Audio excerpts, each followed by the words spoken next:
Hi, in previous lecture I discussed construction of LR parse table. There are 4 steps.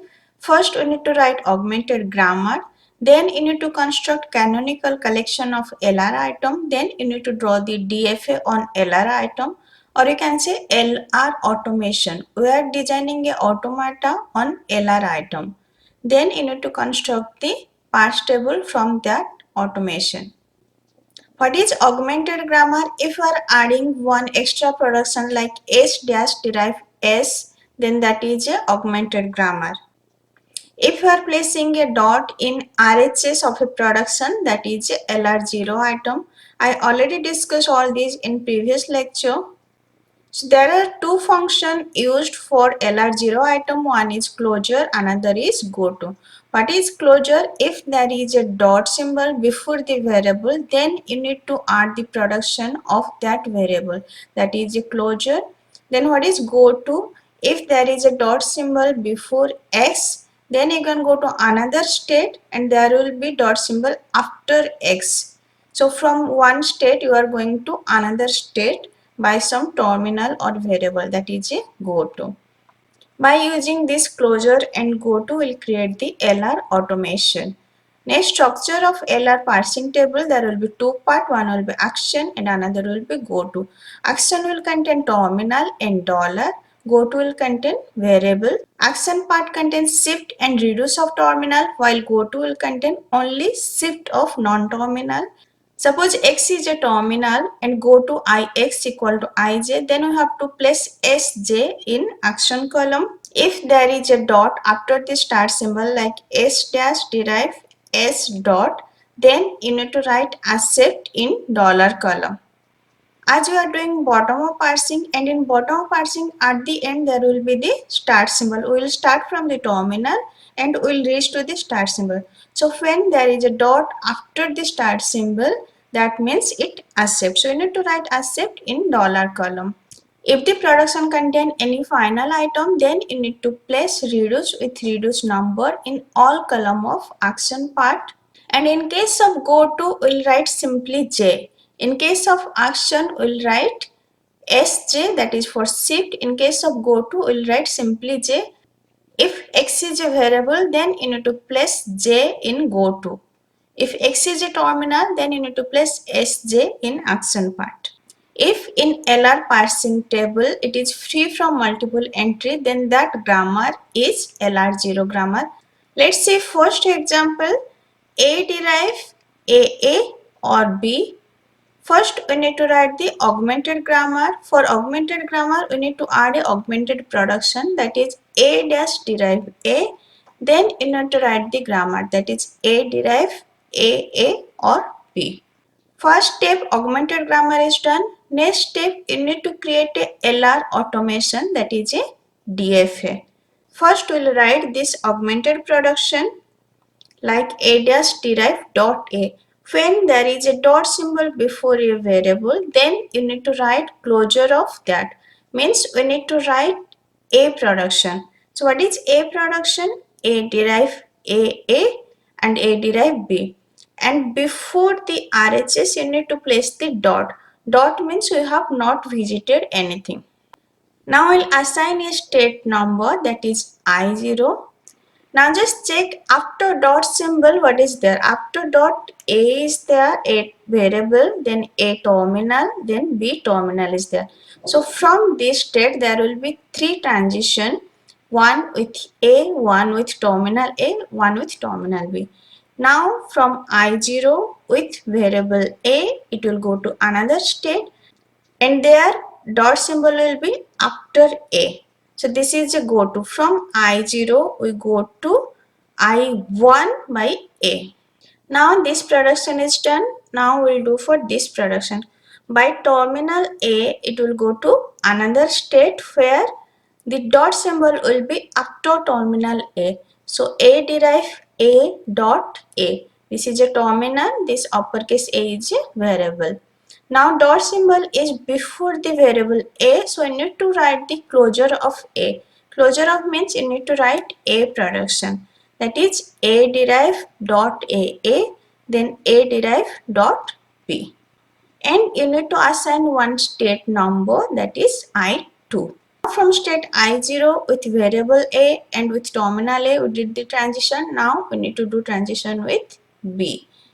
So from I0 by B it will go to another state where production will be A derive B dot. There dot was before B, now dot is after. And this is a reduction. We need to assign one state number, that is I3. Now for I0 we did all the transition.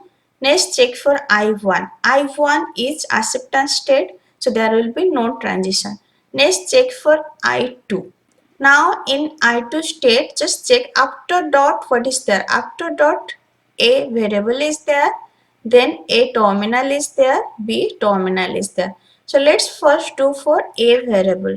Now from I2 state by variable A, it will go to another state, and where production will be A derive terminal A variable A dot, and this is a reduction as dot symbol is at end. Next we will do for this terminal A. From I2 state by terminal A, it will go to another state where production will be A derive A dot A. There is a dot symbol before A, so you need to add the A production. Means you need to write A derive A and dot will be before this and A derive B.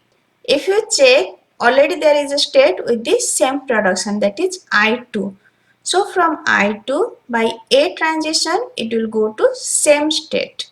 Next we will do for terminal B. From I2 state by B it will go to another state where production will be A derive B dot.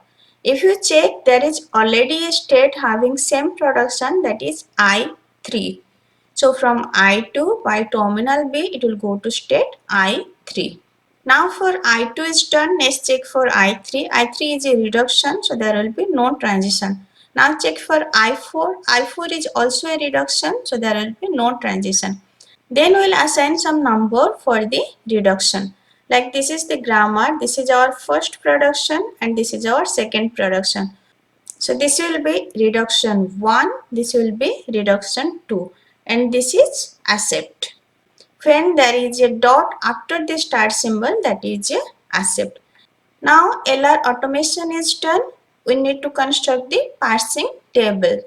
So in parsing table there will be two parts. One will be action, another will be go to. And action will contain all the terminal plus dollar. Here terminal is A, B and dollar. And go to will contain all the variable. There is just one variable, that is A. These states will write in the first column, that I0, I1, I2, I3, I4. Now we will do one by one row. First we will do for I0. Now just check from I0 state by A where it goes. By A it goes to I2 state.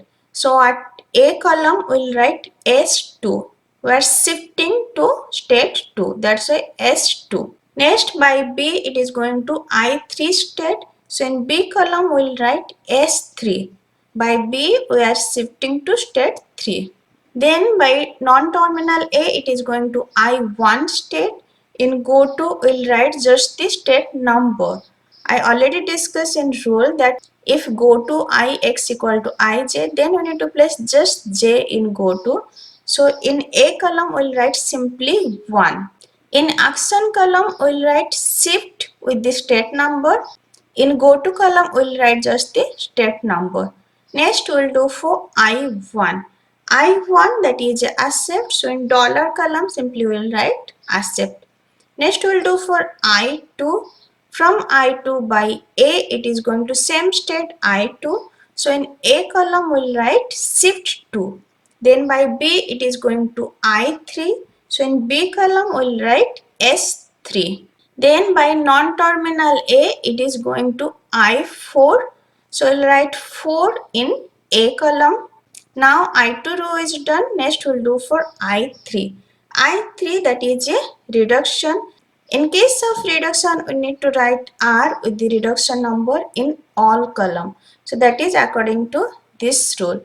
We need to place Ri under all terminal of action part. I3 contain A derive B dot. and that is our reduction to. So we will place R2 in all column of action, R2 in A column, R2 in B column plus R2 in dollar column. Next we will do for I4. I4 is also a reduction. This is reduction number 1. We need to place R1 in A column, R1 in B column plus R1 in dollar column. There is no multiple entry, so this is a LR0 grammar. Or you can say there is no conflict. There is no shift reduce conflict or reduce reduce conflict. So this grammar is a LR grammar. In next lecture, I will discuss some more example of LR parsing.